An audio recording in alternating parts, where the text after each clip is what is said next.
What's going on, y'all? So listen. What's going on, y'all? So we are back again for another episode review of American Horror Story 1989. 1984, Season 9.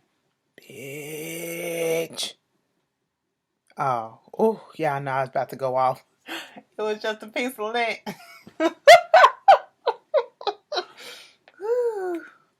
Girl, I was about to go off. I was about to go in my feelings. Y'all already know how I feel about that. But anyway, this is season 9, episode 8. I am so glad that I've never said this before. I mean, don't quote me on it, but I'm kind of glad that next week is the season finale for this.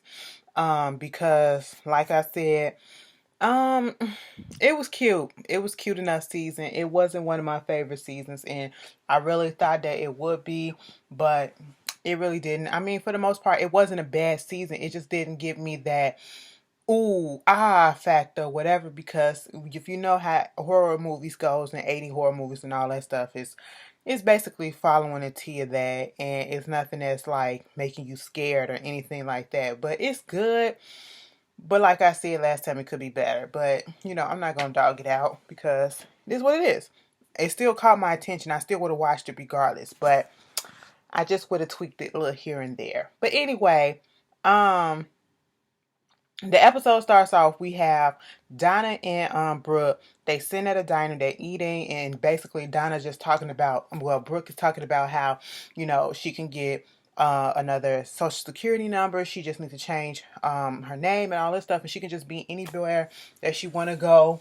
And be a whole new person and all that stuff because she got a clean slate or another chance right now. Then this girl named Stacy just pops up out of nowhere, and she was like, "Oh my God, are you guys? Did anybody ever tell you that you look just like Brooke, Summers or something? And basically they on their way to the Camp Redwood, and she just decides to sit her ass down in the booth next to him. I was like, excuse you. So she's oppressed. She's pressed. She's the reporter with the National Enquirer, and she's talking about how going to Camp Redwood, she thinks that Camp Redwood is like one of the main thing that's wrong with the 80s. It's something that's so, looked upon as good, and it glosses over all the evil and stuff that's going on and all this stuff. It was like back in the 70s. I'm sorry, y'all, if I keep on sniffing. Sinus, it's the seasons for my sinuses. My sinuses have been messed up, and y'all already know I got sinus issues, so I'm sorry for that. And I noticed that I've been doing it in the past couple of videos, and I'm just like, oh my God. I had sinus headache earlier. It just didn't make no sense.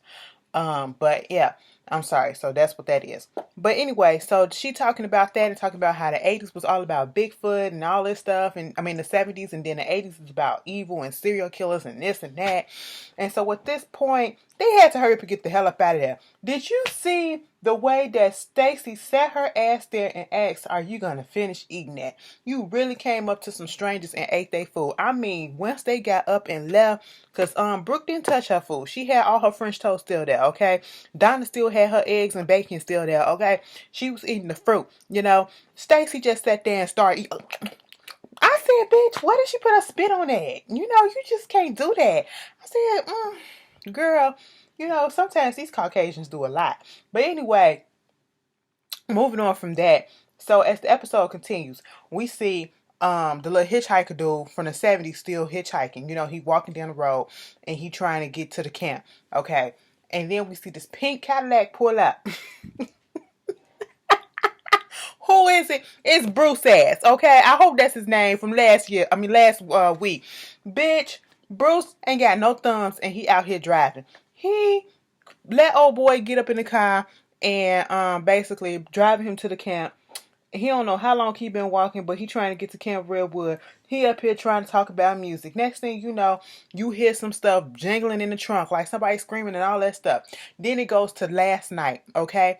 What happened is this pink Cadillac pulled up, or this big car pulled up, and it was this lady. She works for Mary Kay.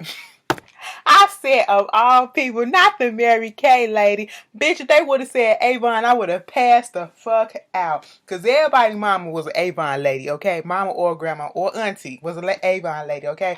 My mama did some shit up in that shit too. Okay, I said, bitch. But And she pulled up and she see him hanging on the post, okay? And she was like, oh my God, we got to get you to the hospital. And so once he gets her down, well, once she gets him down, he put her ass in the car, okay? Choke her out, put her in the trunk of the car, and was driving her around or whatever, passed out or whatever. And then, oh, excuse me. I am so sorry. But anyway, when he heard that knocking on the trunk, he go back there talking her shit to her, and he was like, of all people, the Avon lady, and then 90s this, and the 80s this, and woo, woo, woo. And this whole theme of this episode was everybody talking about how, the 80s was so much this, and the 80s was so much better, and all this, and woo, woo, woo. And I'm like, damn, y'all just on this 80 nostalgia type of shit. Long story short, he winds up killing the Avon lady. I mean, the Mary Kay lady, okay? And so, back at the Camp Redwood, and they never showed what happened to old boy.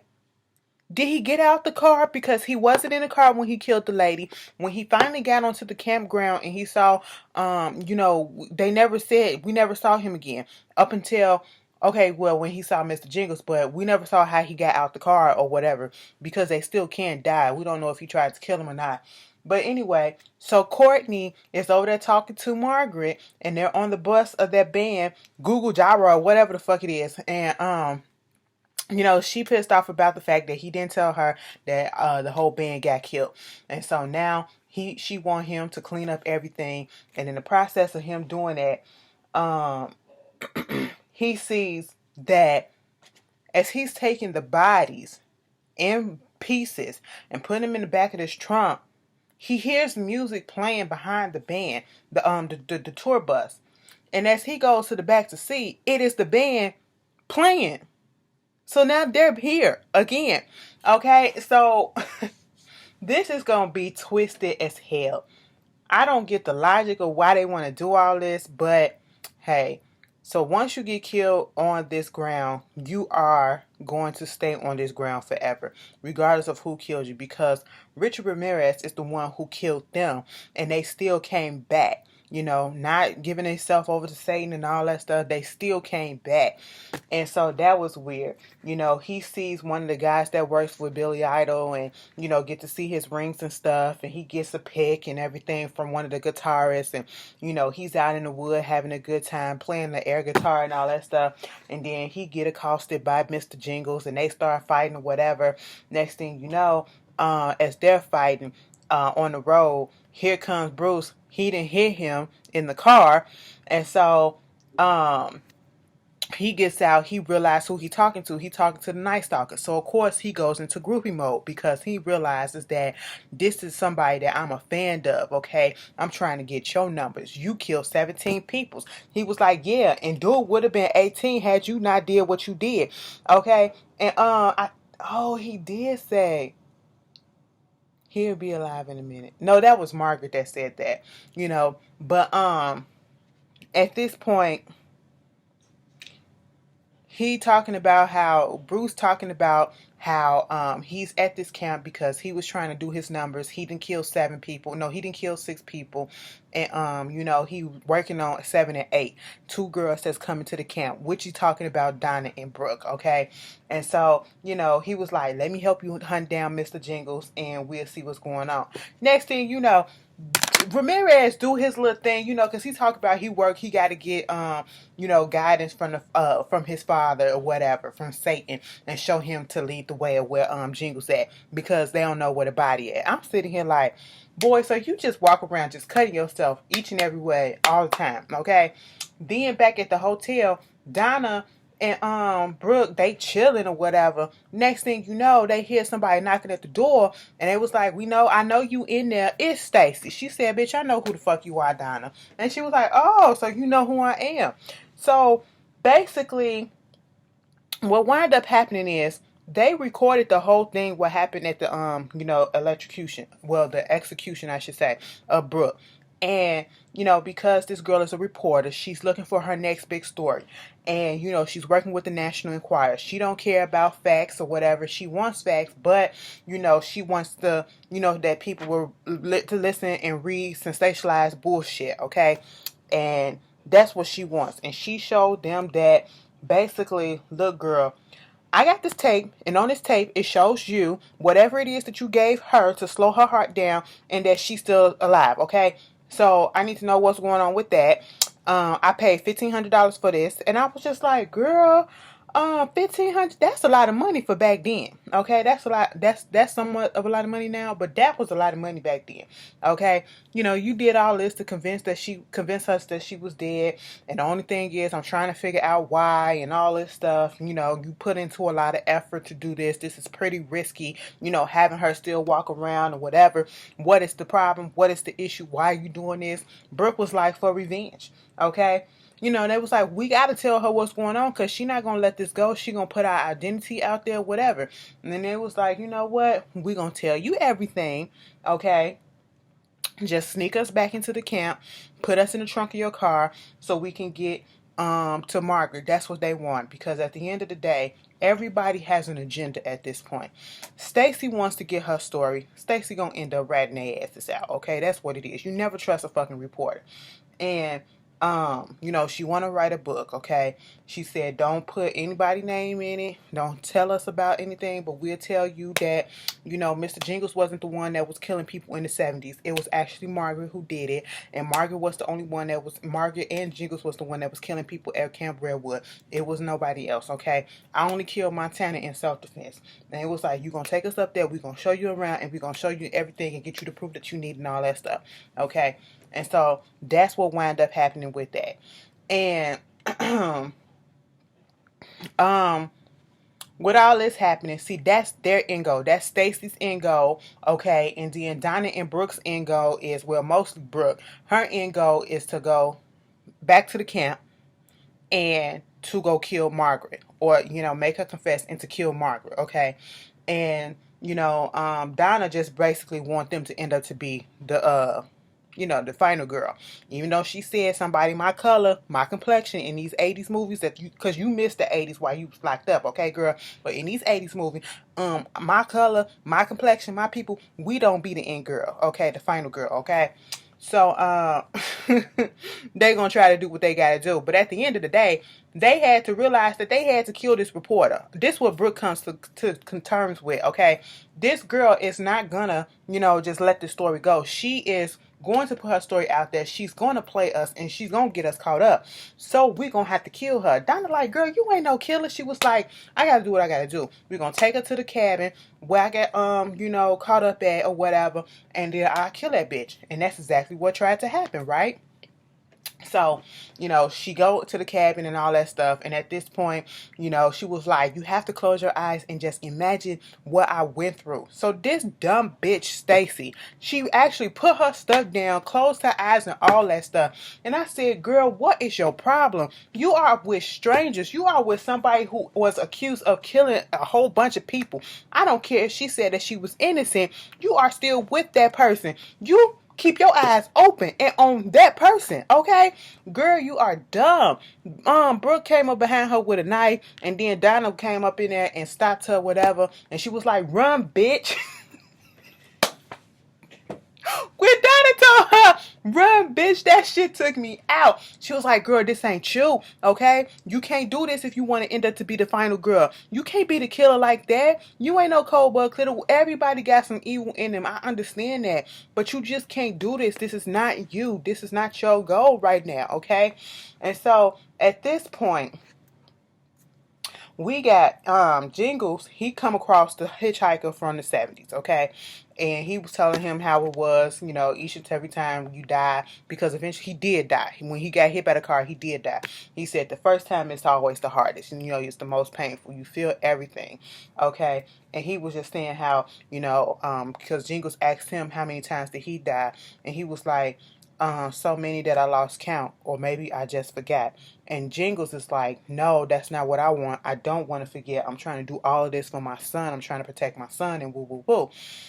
And then it goes to Montana and Trevor. See, I forgot to put up in there that last week, Trevor found or saw Montana and they kind of hooked up a little bit. This week, they really did hook up, okay? And they was just commiserating about the whole thing, about how they missed each other. Trevor was telling her how he's so in love with her. And I was like, you didn't even know her but a couple of days. Hold on. Who is posting on his account and he's not here no more? Oh my, this is making me sad. I'm so sorry. Oh my God. Let me stop. That just threw me off. I think Ty Couture's family is posting something on his account, and it just threw me off. And if you didn't know, he's a YouTuber on here, and he recently committed suicide. So it just hit us hard. It hit us real hard because he was a real nice guy. But anyway, let me get back on track. Montana and Trevor.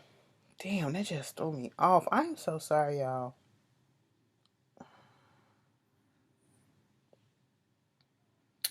That shit has gotten to me so bad. I didn't even realize that it would do that, but it has. I'm so sorry.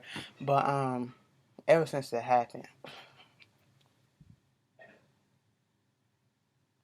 Montana and Trevor, she was basically saying he in love with her and all this stuff, and she don't want that type of love. She wants somebody that, that's fun and want to do what she want to do, killing and all that stuff. Not somebody that's just gooey and all that, whatever. So he practically want to be with her forever, okay? And I think he gonna wind up killing himself so he could stay there in Rome and do whatever it is that she want to do just to stay with her, okay?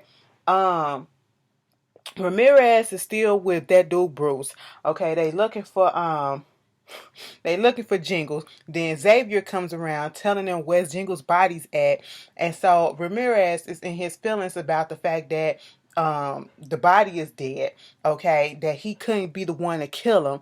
And then at this point, he giving him all his answers or whatever because Xavier is upset that Jingles killed him, and Xavier gets killed yet again by Jingles. And Ramirez is in his feelings about the fact that he found out that Jingles actually killed himself. And he was like, what, you're afraid to, face me? He was like, no, girl, that was because I'm trying to save my son. It was like, listen, so you kill yourself here, which means that you're going to stay here. So how is that going to protect your son? You can't get off of here, okay? You have to stay in this place. So I said, you are 100% correct. He said, you know what? The thing that I'm going to come for you because, you were supposed to have my back. You were supposed to be with me. You turned your back on me. So therefore, I missed a whole bunch of years or whatever. I could have killed a whole bunch more people. But now you got me up in here and you my biggest feat. You my biggest revenge or whatever that I need to get to. And my revenge, just like it is, since you took that away from me, from the satisfaction of killing you, it's going to be chopping your baby up into little bits and pieces. I said, wait a minute. Y'all doing a lot. Next thing you know, Ramirez and Jingle start to fight again. Bruce still standing there looking like, what the hell? Because you got two infamous serial killers going at each other, okay? Margaret comes through and shoot Jingles in the head, and then he was like, listen, if you want to stay here, you need to get the hell up out of here, okay? They trying to figure out what's going on. And, the end games. Once again, Margaret is having a conversation with Jingles, and not Jingles, but Ramirez, because Jingles is going to wake up in a little bit. But she's talking to Ramirez and Bruce and basically said what she wants to do is to kill all of the musicians that come there. Okay, that's what she wants to do. She wants to kill all the musicians from the 80s and have them, come there and kill them. And then of course Ramirez is like, except Billy Idol, because that's his dude. And then you see the contrast. This is what I'm confused on. So what's the purpose? You gonna have a camp full of dead people, that can't get out. So you want to kill, Margaret want to kill all the musicians. The Montana and them want to kill all the campers, okay? Mostly Montana, and Xavier. And it's like, what is the purpose? So that they can still sit there and do what? Y'all, y'all ain't gonna get nothing out of it, okay? You just gonna be adding more bodies and y'all just gonna keep doing this or whatever. And I know Montana was talking to Trevor and saying that, if they kill everybody, maybe they'll have like a paranormal person come and try to get them out of there. But I don't think that's going to work. Margaret, on the other hand, she wants to make it a 80s memoriam, just like Graceland is for Elvis and, like Neverland is for Michael Jackson and stuff like that. She wanted to make it something like that. But I said, that ain't gonna work, girl. That ain't gonna work. Okay. But and she trying to get money. Her end game is money too. Okay, that's what her end game is too. And so the campers, once Jingles get back up, they got him tied up and basically trying to take all their frustrations out on him, talking about you the one that kept us here because you the one that killed us and all this shit and woo woo woo. And he was like, I'm trying to do this for my son and it's always about his son. We get it. But then he put Montana in her place and was like, look, bitch, you did this, okay? You the one that brought Richard Ramirez here, okay? You didn't tell them that? Yeah, that was your boyfriend. She had to come clean about that. And he put her on front and put all her shit bare. And of course she felt some type of way about that. She was feeling guilty about that. Go back to Donna. When Donna told that reporter to run, she running down the path or whatever, trying to get away. I was like, Mama running a little fast for a little Chuck Munch. I said, okay, girl, don't put it past us big people. Now listen, if it was me, I would have been dead. Okay, I would have been dead. I got a fucked up knee and I'm a big bitch. Nope, it just wouldn't never worked. Okay, I would have been like, you know what, just here you go. There you go, right there. Okay, just go ahead. You know what I'm saying? I'm just saying. I'm being honest, okay? It what I just would have been done for. But anyway, she comes across Margaret. She comes across Richard Ramirez, and then she comes across Bruce. Girl, she trying to get some help, and she talk about I'll do a story on y'all. I will do this and I will do that. They was like, girl, don't nobody care about that. They stabbed her ass up, okay? And they killed her. So now, even because Brooke was trying to tell her this is what's happening. Margaret was the killer. This is this. She didn't believe up until, she told her. And she got found out by the fact that they killed her ass. And I said, ain't that about some shit? And so, later on in the episode, what wound up happening is, as the episode ends, the campers, I think it was Xavier and one of the guys that was playing Mr. Jingles that he killed, I think his name is Larry. They had him tied up and they stabbed him up a little bit and they wanted him to bleed out slowly on the boat. So they put him in the boat and they push him into the water. And before he can even truly die and bleed out, this like decomposed old reprobate body of Bobby popped up and poured him under the water. Now, if you go back, I cannot remember. Was it the first? It was the first Jason, Friday the 13th, when the boy Jason popped up out the lake and pulled the girl under, and she kept on saying, "What about the boy? What about the boy?" Was it the first one or the second one? Either way, y'all know it's one of them, okay? And so they was just paying homage to that. And when Benji, or he's now Benji, Mr. Jingles, comes back, he sees Bobby in his human form. Okay, the little boy that he was telling a joke about mayonnaise and all that stuff. And he's over there and his mother is there. She's not in white anymore. She's in this yellow dress and it look all peaceful. She's having a picnic and she's basically saying, having him to be there, like, you did the ultimate thing by you giving up yourself and giving up, being with your child. You brought our Bobby back together. You brought this family back together. So you need to just stay with us and, we'll be all right. I was like, okay. That's basically how the episode ended. I don't know how I feel about it, and I don't know how, like y'all explain that to me. So what y'all think gonna happen if they kill all the stars and they kill all the people? It's still gonna be a camp full of, like, it don't make sense. Am I? I'm thrown off. I'm thrown off. But I'm sorry if this review is all over the place. Y'all tell me how y'all felt about it, because I don't. I'm ready for the next season. That's basically it. I'm ready for the next season to be more cohesive. You know what I'm saying? But y'all tell me how y'all feel about it, and I'll see y'all later. Peace.